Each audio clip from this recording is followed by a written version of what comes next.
I'm handsome man, and I seduce them, and we do it. So I'm really good.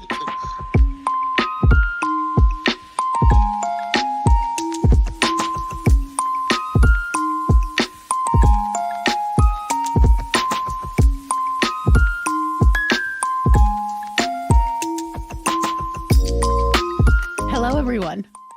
Welcome to the podcast of and for the people, the greatest football podcast on earth, Francamente. My name's Franca. I'm your host, and I'm so grateful for each and every one of you. Are you ready to buy us your football content? Let's go. Hello. Welcome to the Christmas episode. One of the Christmas episodes. I do not know. I don't know what's in store for today or for any future episodes. I mean, don't worry. This podcast will continue forever. But there are lots of changes. There's lots of transition going on. And for now, for today, I'm holding the mic old school style if you are watching on YouTube. And I've got this lovely Christmas tree behind me. That's today's set. Can't promise what the next one will be. I apologize again for having another bye week. I don't plan these things. I record when I can because my life is so crazy right now. So here we are. But the Christmas tree, if you're watching on YouTube, does have football ornaments. So there's that. Check it out if you haven't. I am rocking the space buns today. Not pretty good. Sometimes they come out like super uneven. And this kit, I kind of mentioned at some point where I was like, oh, I don't really like white kits except for two. This is one of them. This is the France 2022-23, I think, away kit, which is the Etoile, little like background theme. Listen, and this was a gift and I love it so much. I'm obsessed with it. It's gorgeous. I love this pattern. A thing about me is that I hate Nike kits. Like most Nike kits are ugly, don't fit right. I really, and like my teams that play in Nike, I'll get their kits just because that's my teams, but I'm not a fan. I am not a fan. But for whatever reason, France and Nike have like the best relationship. I don't know what's going on there, because the France kits never miss. That one that they wore a lot in the last World Cup, the classic, just like navy, and I loved the navy with either the blue shorts or the navy shorts, like navy on navy. Sometimes they had red socks, sometimes they had the navy socks. Like that blue kit, that classic, the most recent classic France kit with the gold and those details. Oh my God, like sexy, clean. Like Nike, sometimes brands pick one team to bless per year. And for Nike, that is France, and for Adidas, that is Arsenal. And for Puma, I don't know. Puma doesn't have sexy kits for anyone. But yeah, that's the kit for this week. I love it so much. And it's like one of the few white kits I will ever wear. So check us out on YouTube if you're currently not doing that, or check out my selfies on socials. All right, what is going on? We're kind of close to Christmas. Some stuff, some leagues, some things are winding down. Although that's false. Cups are going to take breaks, but leagues continue, and I love that. I can't wait for Boxing Day. I'm a sucker for Boxing Day. I'm a sucker for like just a day full of football. We're going to we have to, because we haven't recorded in so long that I haven't talked about this. We have to talk about the Garnacho goal for Manchester United. We have got to talk about the Garnacho goal. Pure sex. It has been a very, very long time that I have not, like, it's been a very long time since I have loved a goal, since I have screamed, since I have been like, that goal lives in my head rent free since it happened, and it's been a couple weeks now. The one I'm talking about.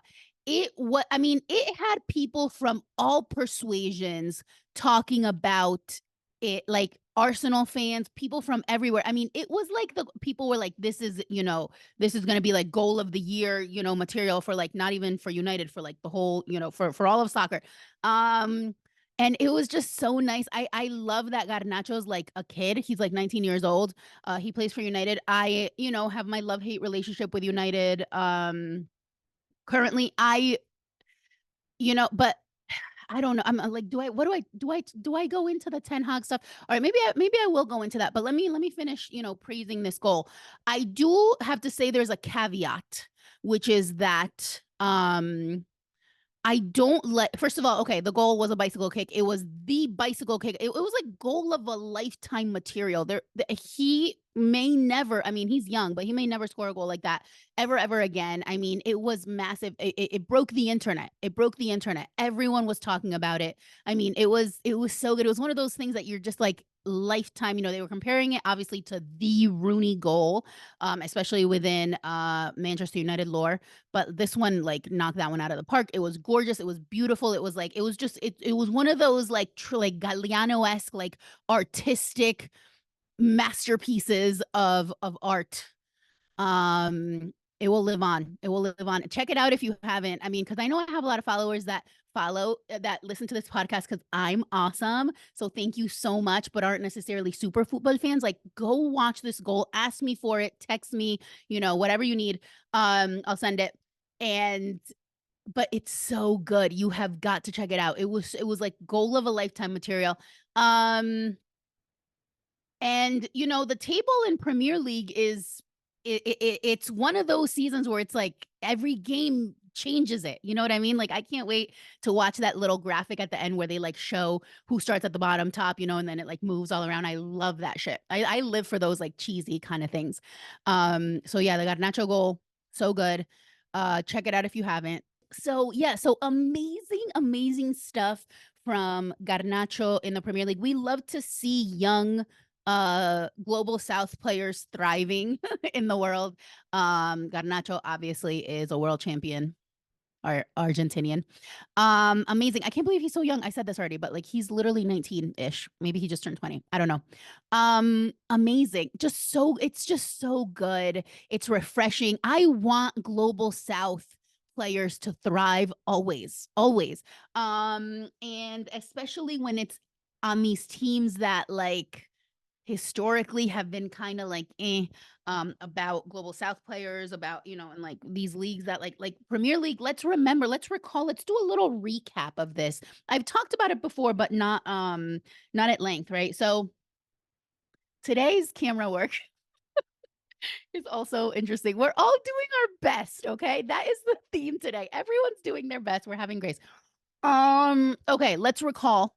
Let's recap, class, for those of you who have been listening since day one. I've definitely talked about this at some point, but not at length, right?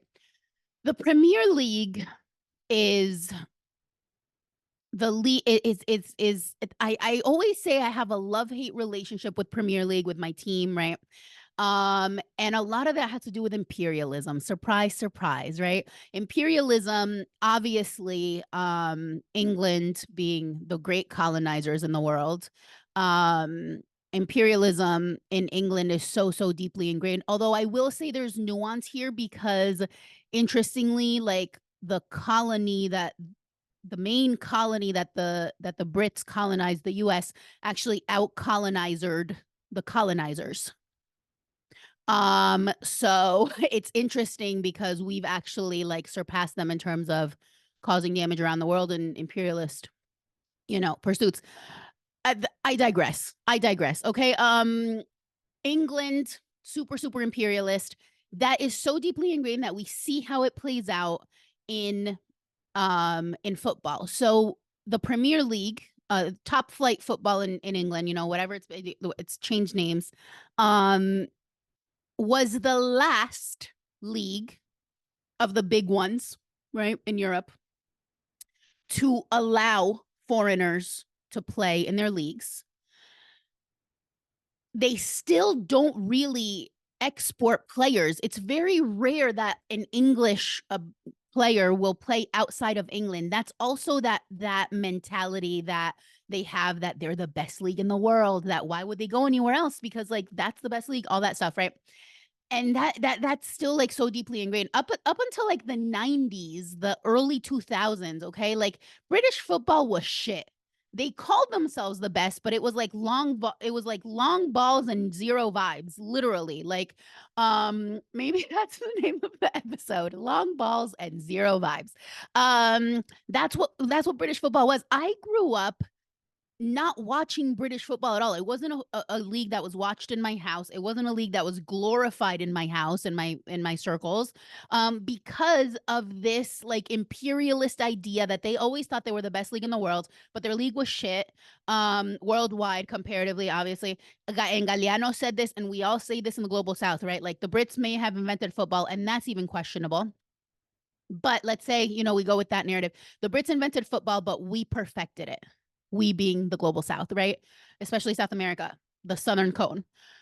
So with that said, they were like the delusional, people that believed their league was the best in the world, but everywhere else in the world, they were like, your league ain't shit, right? Like no vibes, nothing beautiful about it.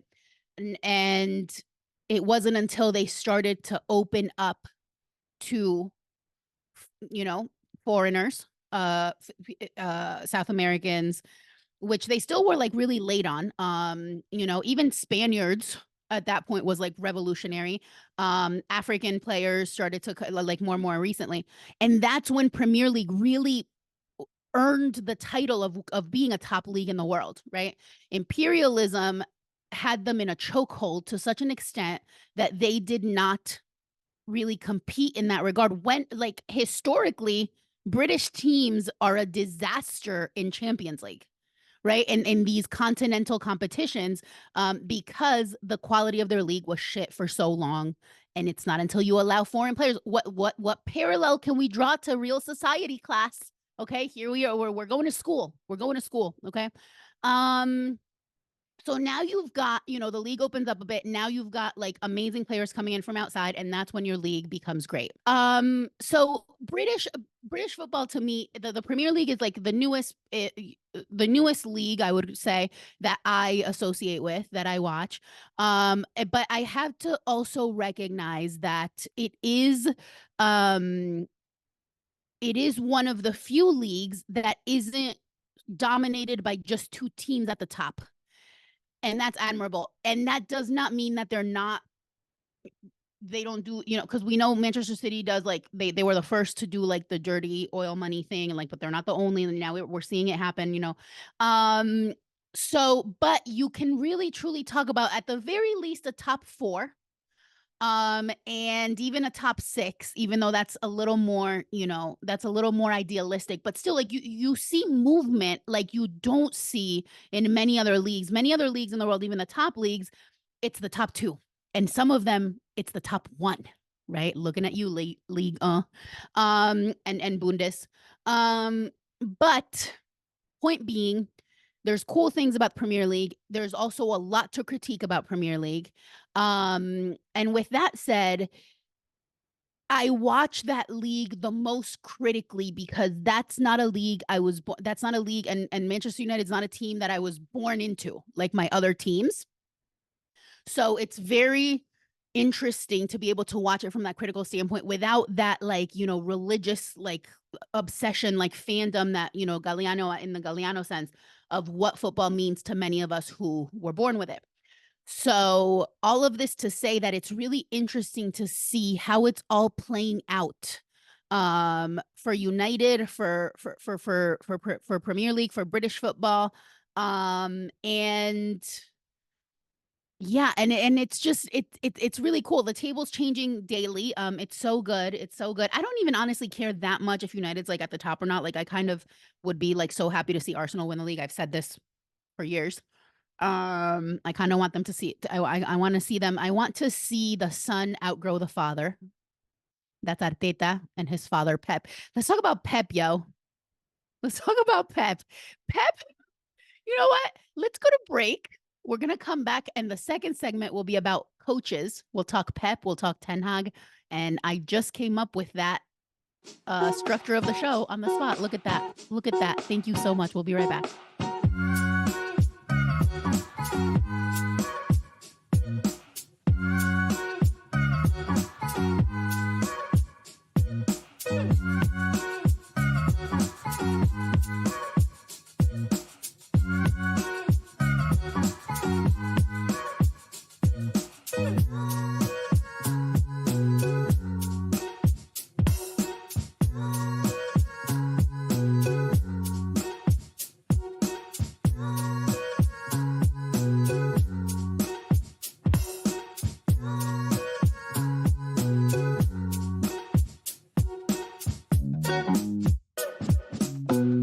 Hey, make sure to follow and subscribe to the podcast on your favorite platform so you never miss an episode. And help us out by leaving a rating and review, and remember to share it with a friend. Don't forget to follow Franca on Twitter and Instagram at Francamente for the latest news. And lastly, please visit realfrancamente.com for bonus content, including articles, photos, and for more information about the podcast.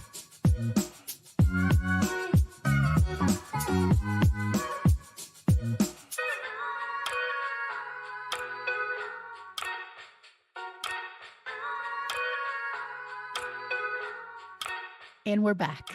And we are back. Okay, so we have got to talk about my man, Pep Guardiola, whom is daddy. I love him. I love that man. I do not care. Okay, that's one of my problematic figures. I get that he's complicit in the whole Man City thing, but it's also really interesting that he always does push the envelope when it comes to certain things too. Like that can't be, like obviously he has to be complicit. And also he has as a Catalan, he does have like good ideals. He just like is a sellout for him. Anyway, this isn't to discuss whether Pep is a good person or not. He is one of, if not the greatest manager of our lifetime, right? At least of this generation. He's incredible. No one can deny that. And he's fucking hilarious. And he raised a son, Arteta, who literally is doing amazing things. Like anyone under his coaching tree is incredible, right? So why am I talking about Pep? Because I think he's fucking hilarious. And when I'm going through shit and when I'm like sad girl FC, I get cheered up by watching Pep in his press conferences. So if you didn't see this clip, I tweeted it. It was a while ago now. I think it was on like around Thanksgiving, but worth watching.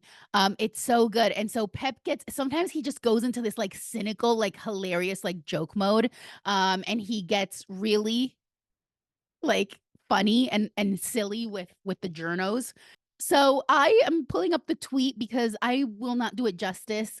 And we're going to listen to Pep in his own words answer this journo's question. Okay. Like it's fucking hilarious. Here's Pep in his own words. I'm going to do this in a very poor working class way. Okay. Which is by just holding up my phone and holding up my microphone to Pep. Pep, talk to us about how and why you are so good at what you do. Okay. This is the question. You're only doing 10 minutes tactically, like on defending. How do the players manage to absorb all the information in that? Because I'm really good. I'm a handsome man and I seduce them and we do it. So I'm really good. Pep, what a mood. What a mood. He gets asked, okay? He gets asked, how is it that you're able to like so quickly, like you get like literally like a short amount of time to talk to them, like 10 minutes, is the question. Like you get 10 minutes. How do they absorb? How are you able to get that so much across in like such a short time? And he's like, because I'm really good, because I'm a handsome man and I'm sexy and I seduce them. Pep. Maybe the name of the episode will be referring to that actually. Like let's workshop that because oh my God. And he's so right. He is sexy. He's handsome. I'm obsessed with him. He's so sexy. And he's right. He's right. He's so good. He seduces them. He's sexy. And of course they're gonna do what he says. And mood, hello, me. That's literally my life philosophy and everything. People are like, how are you so good? How do you get your students to listen? How do you, change lives every single day? How are you so amazing? I just am. I just am. I seduce them. I'm a handsome man and I can't help that. You know what I mean? I just cannot help it. I love that energy so much. Like me, like it's me, literally me. Love it. Love it. Love it. I'm on Pep's level in that regard. And I just love that answer. Cause what a stupid fucking question. I love stupid questions. And when they answer them like that, like managers like are just hilarious. Cause like you have to do something to keep those fucking what's it called? The press conferences like fun and fresh, right? I love him. I love him so much. Between him and Mo, I die. I die. I love it. I love it so much. Less fun coach to talk about, manager to talk about currently is United's coach, Ten Hag. Listen, I said this on Twitter. I prefaced it. It was a while ago now. I prefaced it by saying, do y'all want to hear the most unhinged take I have? And for me, that's a pretty tall order because most of my takes are unhinged. And I own that and I love it because who needs sane talk around these times that are everything is shit, right? So do you want to hear my most unhinged take? And the votes were obviously overwhelmingly yes. It was a poll. And I tweeted it. And at that point, this was a little bit ago now. We know that I have railed against that culture of calling for the coach to be fired prematurely, right? This happens a lot. Prematurely, we'll call for the coaches, to be we need a scapegoat. And frequently we don't realize, and this is where other, our other guide, Antonio Conte, went off on his rant, which I loved, and he was so right. Like, it's always so quick to go like right to the manager, and sometimes they deserve it, but a lot of the times we need to like unpack that, right? However, with that being said, I am the first member of the Fire Ten Hag Club. If Ten Hag has 100 haters, I am one of them. If Ten Hag has one hater, it is me. And if Ten Hag has no haters, it means I am dead. Okay? I hate that man. I hate that man. I want him to be fired. And I want a global South coach to come. And my most unhinged take was around this, because I think that Pochettino is being held hostage where he's at. And I think that we need to call him. Call him. Okay, United, if you're listening, please. Pochettino would solve all our troubles. He is a global South phenomenon. He would get along with our current amazing stars that are from the global South. And I just think he's better looking. So no, but for real, I it's unhinged and also not so, because I have my little, my little team of advisors that I run my takes by, and it wasn't as unhinged as I thought, actually. So like, listen, there's legs to this. So please, let's do something, because Ten Hag is not it. He's never been it. I just can't, I love it. I love a bald man like Pep Guardiola. Like, please come to United. Anyone, like, I love my bald man, but Ten Hag is not it. Ten Hag is not it. So please, do something. So if anyone could get this podcast to the ears of Manchester United, the entity, please let them know that we at Real Francamente believe that Ten Hag should be fired and replaced with one Mauricio Pochettino. Thank you so much. I have to. This episode is silly season. Okay, it had everything. It had anti-imperialism. It had thirst. That's what we do at Francamente, right? I cannot end the episode without mentioning that it's been the 1-year anniversary of one of my favorite moments of all time in football, the homoerotic moment that happened between Giroud and Mbappe, that gorgeous. We used that picture. I remember we went live. Real Francamente was doing lives like almost nightly.